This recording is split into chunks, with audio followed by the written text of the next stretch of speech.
E aí, pessoal, salve, salve. Professor Felipe Luz aqui. Vamos para mais um exercício resolvido da nossa aula número 3 de lançamentos. Lembrando que a aula número 3 é a aula sobre lançamento oblíquo, certo? A aula número 1 sobre lançamento horizontal e a aula número 2 sobre lançamento vertical. Então, vamos que vamos, exercício resolvido agora. Para finalizar, né, eu estou fazendo apenas 3 exercícios desse tópico. A questão 2, então, é uma questão da SpaceX, tá bom? Então, eu resolvi a questão 65 do livro Fundamentos de Física, e resolvi a questão do IFBA na aula passada, e hoje eu estou resolvendo a segunda questão aí de vestibular, que é da SpaceX, tá bom? Bom, um lançador de granadas deve ser posicionado a uma distância D da linha vertical que passa por um ponto A. Este ponto está localizado em uma montanha a 300 metros de altura em relação à extremidade de saída da granada, conforme o desenho abaixo. No caso, está ao lado, né, gente? Eu adaptei ali. A velocidade da granada ao sair do lançador é de 100 metros por segundo e forma um ângulo alfa com a horizontal. A aceleração da gravidade é igual a 10 metros por segundo ao quadrado e todos os atritos são desprezíveis. Para que a granada atinja o ponto A, somente após sua passagem pelo ponto de maior altura possível de ser atingido por ela, a distância deve ser de 240, 360, 480, 600 ou 960 metros. Então, assim, gente, nós estamos falando agora de uma situação onde você não quer um lançamento completo, você quer parte do lançamento. Então, só para você entender, o que ele está falando ali é o seguinte, ó. Ele está falando que esse disparo tem que subir, certo? Atingir lá o ponto mais alto do disparo e depois atingir o ponto A, acertar o ponto A. Então não é um lançamento que ele vai direto ao ponto A, é um lançamento que ele vai subir até a altura mais alta aqui, altura máxima, né? E depois vai atingir, então, o ponto A. Tudo bem? Bom, levando esse ponto como referência, que é a saída da bala, nós temos 300 metros de altura. Então isso aqui é basicamente como se a gente estivesse pegando o chão e colocando aqui e fazendo o lançamento do chão, vamos colocar assim. Essa referência aqui é o que nós temos para a altura e é daqui que será o nosso ponto zero. Então, esse ponto aqui dessa linha vai ser o nosso ponto zero para y, certo? E a partir daqui a gente vai contando, né? Então, aqui nós temos 300 e na altura máxima eu não sei quanto nós vamos ter. Bom, vamos lá. Vamos resolver isso aqui então. Então, vamos colocar o exercício ali no cantinho, para não atrapalhar muita gente. E vamos para os dados, né? Então, vamos pegar aqui, vou fazer de vinho. Vamos circulando aqui. A montanha a 300 metros de altura, então nós temos a altura. Tá muito grosso isso aqui, vamos dar uma afinadinha. Opa, melhor, né? 300 metros de altura. Em relação, tô achando que ficou muito escuro, por amarelo. 300 metros de altura. Em relação à extremidade de saída da granada, conforme o desenho abaixo, a velocidade da granada ao sair do lançador é 100 metros por segundo. Então essa daqui é a velocidade da granada. Forma um ângulo alfa, então o ângulo é desconhecido, não sabemos. A gravidade 10 metros por segundo ao quadrado. Isso aqui a gente às vezes nem grifa, né? A gente já considera e só vai. E todos os atritos são desprezíveis. Para que a granada atinja o ponto A, tem mais alguma coisa importante aqui? Não, não tem. Então, o que está acontecendo aqui é o seguinte, gente.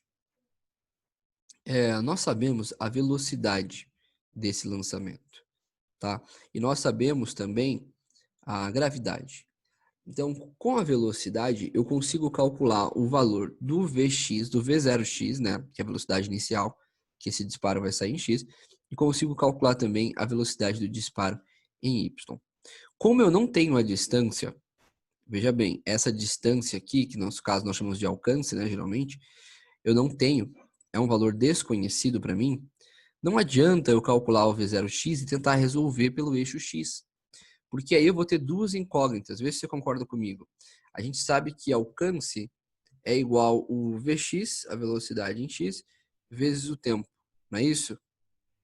Então, se eu não sei a velocidade em x, e eu não sei o alcance que esse lançamento vai ter também, o que adianta? Não adianta nada, eu não conheço nem o tempo.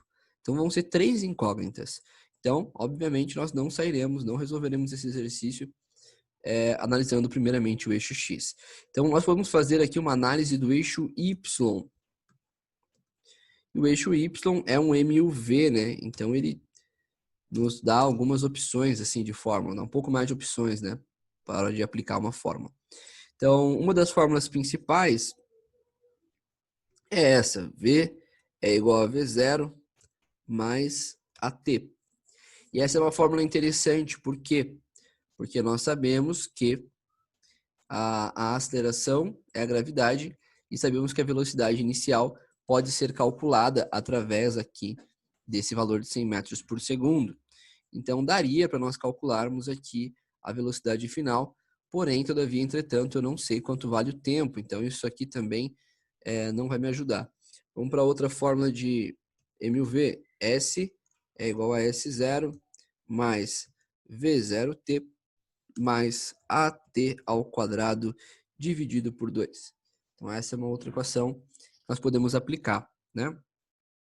Nessa equação aqui, eu conheço a posição inicial, que é 0, conheço a posição final do lançamento, que tem que ser esse ponto aqui de 300.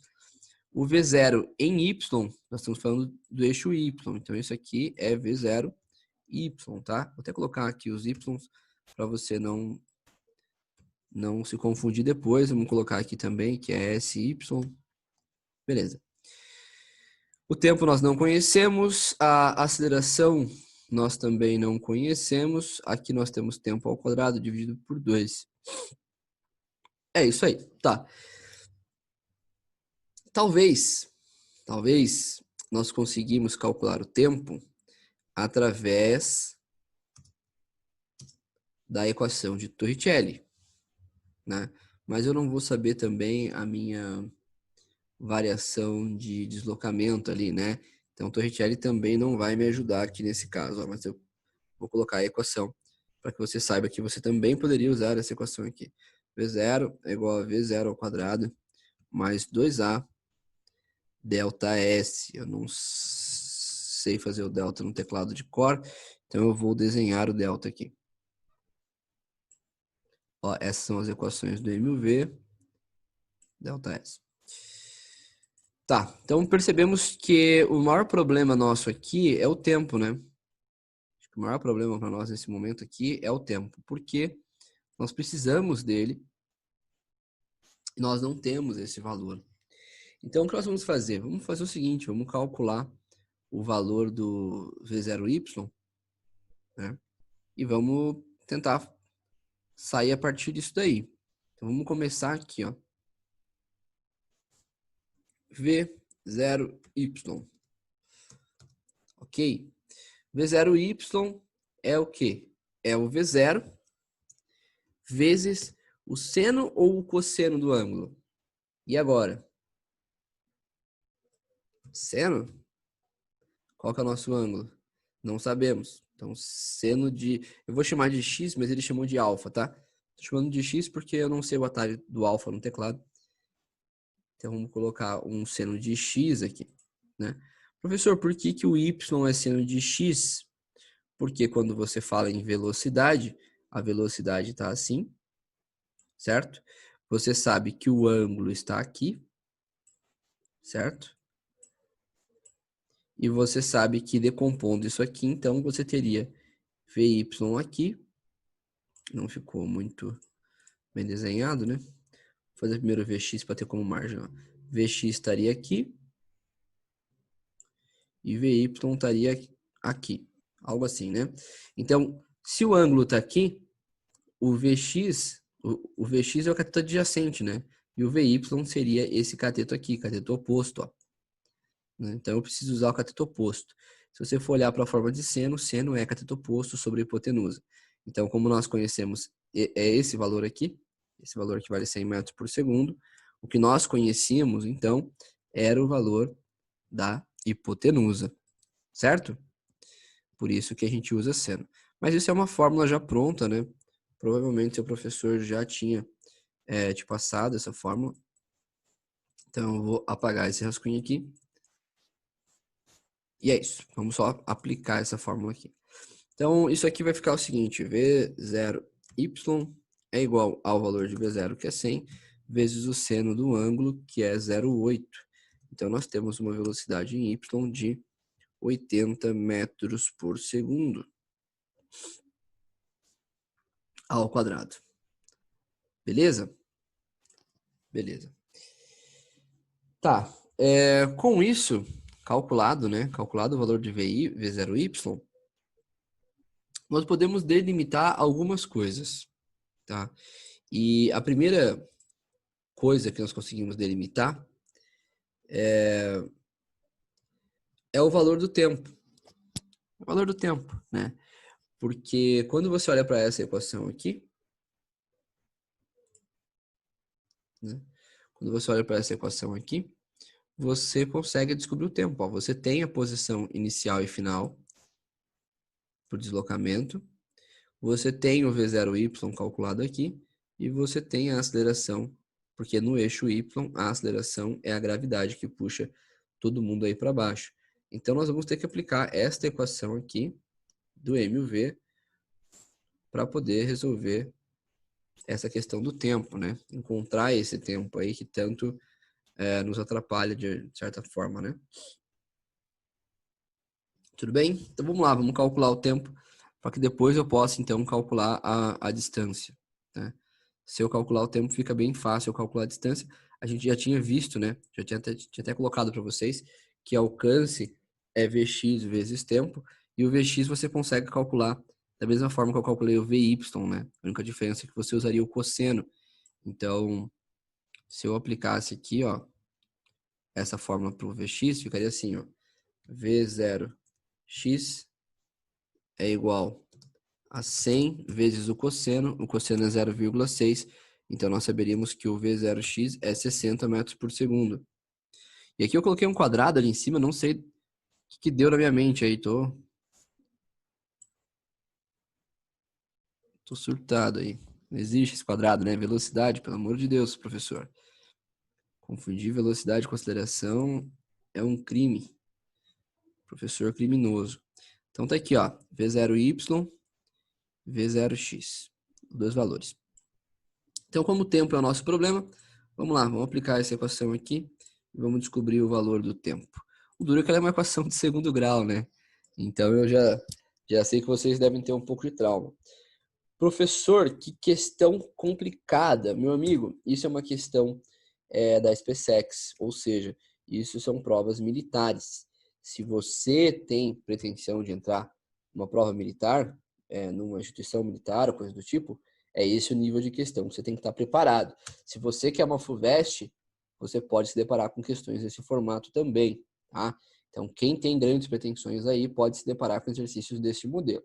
Se você vai fazer um Enem, um exercício, alguns vestibulares que são mais tranquilos, talvez você não encontre algo neste nível de dificuldade. Mas se você consegue resolver uma questão dessa, você consegue resolver todas as outras. Por isso que é interessante nós sempre trabalharmos com essas questões, que são as questões que eu chamo de questões mais punks, né? Então vamos lá para a questão punkzeira aí, ó. Nós vamos parar no 300, então a minha posição em Y do disparo vai ser 300 metros. A inicial é 0 porque nós saímos do chão. Ok? Beleza. Isso vai entrar como mais V0Y. O valor de V0Y foi calculado em 80. E o tempo nós não conhecemos. Vamos manter aqui. A aceleração é a gravidade que está puxando todo mundo para baixo. Então eu vou chamar de menos, porque ela vai desacelerar, né? Ela vai tirar a velocidade dessa granada que está sendo lançada. Vezes t ao quadrado dividido por 2. Então, resolvendo aqui isso aqui, né? Vamos simplificar. Vou pegar todos os termos e vou jogar para o lado de lá. Então, vamos colocar primeiro os termos que estão ao quadrado. 10t ao quadrado sobre 2. O 10 eu posso dividir por 2, né? 10 dividido por 2 fica 5. Então, vamos simplificar isso aqui já. Mais 80t, certo? E tinha um 300 aqui. Como esses caras passaram para o lado de lá, nós vamos trocar o sinal deles, né? Então, era menos 10 sobre 2, ficou mais 5. Era mais 80t, ficou menos 80t. E aquele 300 que era positivo, já estava aqui e vai continuar sendo positivo. Então, o que eu fiz foi pegar esses termos e passar para o lado de lá. Só isso. Por que eu coloquei os termos nessa ordem aqui? Porque é a ordem que você está habituado a trabalhar, não é isso? A, B, C, quando você tem uma equação de segundo grau, a gente não faz isso, né? Chama esse termo de A, esse de B, esse de C. Então, numa equação de segundo grau, nós temos aqui o nosso valor de A, nós temos o nosso valor de B que é menos 80, e temos o nosso valor de C, que é 300. Então, tá aí, olha que maravilha. ABC. Ok, vamos lá. Como é que eu resolvo uma equação de segundo grau? Resolvo através de Bhaskara, né? Então, vamos começar calculando o delta, né? Eu vou chamar o delta de... O duro é que D maiúsculo você pode confundir com esse D aqui. Eu vou chamar o delta de, sei lá, asterisco, para você entender por que eu não estou colocando delta, porque eu não tenho delta no meu teclado. Então, eu vou usar o asterisco, tá bom? Mas você entende que esse asterisco aqui representa o delta. Delta é menos 4... Opa! B ao quadrado menos 4AC, não é isso? Que delta representa? Então, vamos dizer aqui que o meu delta, ele é igual a 80 ao quadrado, menos 80 ao quadrado, no caso, menos 4 vezes A, quanto vale o meu A? Meu A vale 5, quanto vale o meu C? 300. Vamos lá, linha de baixo. 80 ao quadrado, quanto dá isso aqui? 8 ao quadrado dá 64, 00. Então, 6.400. 4 vezes 5, 20. 20 vezes 30. 30 vezes 2, 6. 3 zeros, 6.000. Então, o meu delta vai ser igual a 400. Esse é o meu valor de delta. Tudo bem? Então, vou até colocar aqui embaixo para vocês o delta mesmo. Para ninguém falar, pô, o professor inventou um símbolo novo ali. Né? Vou fazer um delta bonitinho aqui, ó. Pronto, delta igual a 400, tá bom? E aí nós vamos aplicar isso aqui, então, na famosa equação de Bhaskara. E aí nós temos x1 e x2, né? Então, vamos começar pelo x1. Qual é a equação de Bhaskara, né? B mais ou menos raiz de delta sobre 2a, não é isso? Então, aqui a gente vai pegar primeiro o positivo, tá? E depois a gente faz o negativo. Então, aqui eu vou pôr 400 dividido por 2a, o nosso a vale 5, então 2 vezes 5. Professor, por que o senhor colocou 400 aqui? Cadê a raiz? Já vou desenhar a raiz, tá bom? Fica tranquilo. Mas o nosso valor de B, nós também conhecemos como menos 80. Então, isso aqui vai ficar o seguinte, x1 é igual a menos 80, mais a raiz de 400 é 20, certo? 2 vezes A, que no caso é 2 vezes 5, fica 10. Então, isso aqui vai dar menos 60, menos 80 mais 20, menos 60. Dividido por 10, porque esse 10 está dividindo todo mundo. Isso aqui é todo mundo dividido por aquele valor ali, né? Então, 60 dividido por 10 é equivalente a menos 6. Então, tá aí o nosso primeiro tempo. Menos 6 segundos. Não tá muito convincente, né? Esse valor de tempo aí. Tá muito convincente, não. Então, vamos calcular x2. Pedro, me desculpe, eu apertei um botão sem querer aqui e limpei o quadro inteiro. Peço perdão aí, mas eu vou continuar de onde nós paramos aqui, tá? Nós estávamos calculando Bhaskara, né? E nós encontramos o primeiro valor de x1 e nós iremos então calcular x2. Então, x2 era o B, né? Menos 80, menos a raiz de 400. Lembrando que no x1 nós fizemos mais, agora a gente faz menos. A raiz de 400 nós tínhamos já encontrado que era 20, né? E isso era dividido por 2A. E o nosso A era 5, não era isso? Então, 2 vezes 5, que dá 10. Então, o nosso x2 ficaria sendo menos 100 dividido por 10. Então, tempo de 10 segundos. Cuidado, né? Aluno fica preocupado com o sinal aqui. Fala, professor, deu tempo negativo. Gente, não existe tempo negativo. Acontece que, como nós estávamos trabalhando com grandezas vetoriais e nós colocamos esses sinais dentro do sistema, como a gravidade ali, que era negativa, nós temos que entender que isso aqui vai subir, então ele vai zerar a velocidade, depois ele vai cair, a velocidade vai ficar negativa. Isso influencia um pouco os sinais. Acabou dando negativo aqui, mas não se preocupe, né? O tempo não pode ser negativo. Nós vamos usar os valores 6 segundos e 10 segundos. Professor, Qual desses dois tempos, então, eu vou utilizar? Eu vou utilizar o valor que eu tinha encontrado previamente, de 6 segundos, negativos aqui, né, também, ou eu vou usar o valor de 10 segundos. Qual deles eu uso? Você usa o mais longo. Por que eu uso o mais longo, professor? Não faz sentido. Faz sim, quer ver? Ó, eu vou te explicar. Tem duas opções de atingir o ponto A. Você pode atingir o ponto A disparando diretamente no ponto A. Como assim? Se eu pegasse o meu disparo e fizesse assim, ó, né? Ficaria uma parábolazinha, sacas? Bonitinha aqui e tal. Aqui o professor aqui não é muito bom de desenho, mas ficaria algo assim, né? Ó. Então, demoraria 6 segundos para isso acontecer. A minha segunda opção seria essa daqui: disparar, atingir o ponto mais alto e cair aqui. Então, nesse caso, demoraria 10 segundos. Por que então que eu sei que eu vou usar o tempo de 10? Da onde eu tirei essa informação? Eu tirei daqui, ó. Ele fala que o negócio atinge o ponto mais alto, ó. A granada atinge o ponto A somente após sua passagem pelo ponto de maior altura possível. Então, isso aqui é uma pegadinha, né?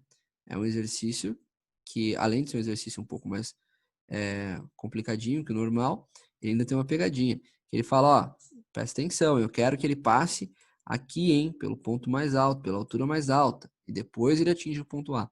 Então, se ele vai passar pela altura mais alta, ele vai levar um tempo maior, por isso a gente vai usar o 10. E aí fica muito simples, você só vai ter que aplicar a forma de alcance.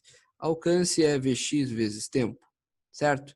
Então, se o Vx nós já tínhamos calculado, e nós sabemos que o Vx é 60, e o tempo é 10 segundos, você só tem que multiplicar isso aqui, e você vai descobrir então que o alcance desse disparo é de 600 metros.